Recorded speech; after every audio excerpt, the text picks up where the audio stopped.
श्रीगणेशाय नमः। वंशे विभूषितकरानवनीरदाभात् पीताम्बरादरुणबिम्बफलाधरोष्ठात् पूर्णेन्दुसुन्दरमुखादरविन्दनेत्रात् कृष्णात् परं किमपि तत्त्वमहं न जाने।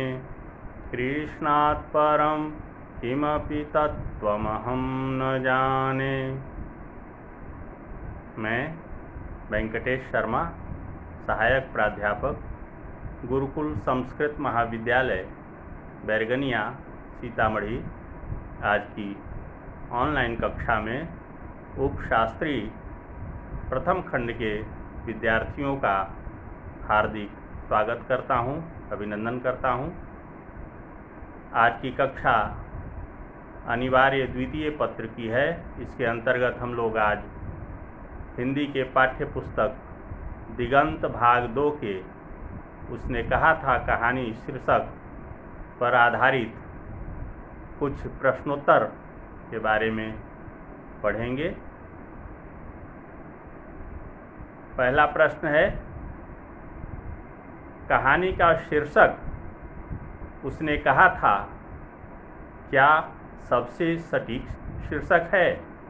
अगर है तो क्यों? आप इसके लिए कोई दूसरा शीर्षक सुझाना चाहेंगे? अपना पक्ष रखें।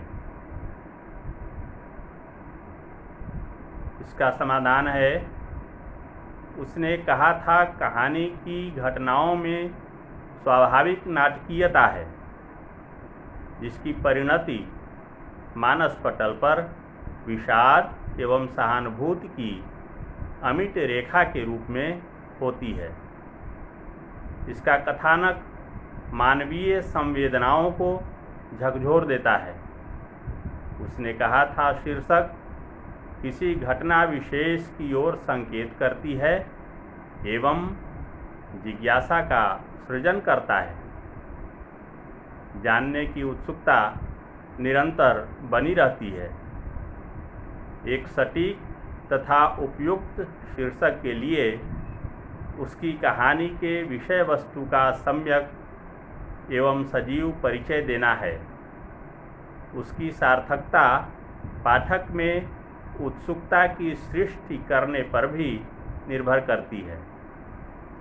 इस कहानी में वातावरण की सृष्टि करने में लेखक को अपूर्व सफलता प्राप्त हुई है। आरंभ से ही एक कौतूहल पाठक को अपने प्रभाव में बांध लेता है और कहानी के उत्कर्ष बिंदु पर पहुंचकर विराम लेता है। इसके अतिरिक्त कहानी का प्रभाव मन में सदैव गूंजते रहता है।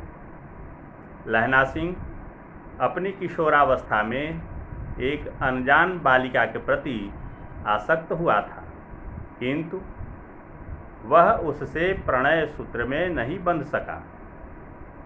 कालांतर में उस लड़की का विवाह सेना में कार्यरत एक सूबेदार से हो गया। लहना सिंह भी सेना में भर्ती हुआ। कई वर्षों के पश्चात उसे ज्ञात हुआ कि सूबेदारिन ही वह लड़की है जिससे उसने कालांतर में कभी प्रेम किया था। सूबेदारिन ने उससे निवेदन किया कि वह उसके पति तथा सेना में भर्ती उसका एकमात्र पुत्र बोधा सिंह के प्राणों की रक्षा करेगा। लहना सिंह ने कहा था कि वह इस वचन को निभाएगा और अंत तक उसने अपने प्राणों का बलिदान कर अपनी प्रतिज्ञा का पालन किया। अतः इस शीर्षक से अधिक उपयुक्त कोई अन्य शीर्षक हो ही नहीं सकता। यह सबसे सटीक शीर्षक है। अतः मेरे विचार में कोई भी अन्य शीर्षक इतना सार्थक नहीं होगा। मेरे द्वारा अन्य शीर्षक देना सर्वथा अनुपयुक्त होगा। अगला प्रश्न है, उसने कहा था कहानी का केंद्रीय भाव क्या है? वर्णन करें। उसने कहा था कहानी में यथार्थवाद के बीच सुरुचि की चरम मर्यादा के भीतर भावुकता का चरम उत्कर्ष अत्यंत निपुणता के साथ पिरोया गया है। इसकी घटना ऐसी है जैसी हमेशा हुआ करती हैं, परंतु इसमें भीतर से प्रेम का एक स्वर्गीय स्वरूप झांक रहा है। उसने कहा था कहानी लहना के इर्द गिर्द चक्कर काट रही है। वहीं उसका प्रमुख पात्र है। आरंभ से अंत तक कहानी की जीवंतता को उसने बनाए रखा है। संघर्षमय एवं आदर्श जीवन की वह अनुपम उदाहरण है। कहानी अमृतसर के भीड़ भरे बाजार से शुरू होती है, जहां 12 वर्ष का लड़का 8 वर्ष की एक बालिका को टांगे के नीचे आने से बचाता है। लड़का लड़की से पूछते हुए छेड़ता है, तेरी कुड़माई हो गई? कुड़माई का अर्थ यहाँ मंगनी से है। लड़की धत कहकर भाग जाती है, किंतु एक दिन धत कहने के बजाय लड़की हाँ कल ही हो गई ऐसा कहते हुए उसने अपना फूलों वाला एक शालू भी उसे दिखाया और बोली, देखते नहीं यह रेशम की फूलों वाला शालू। लहना सिंह ऐसा सुनकर हतप्रभ रह गया। कहानी आगे बढ़ती है। लहना फौज में भर्ती है।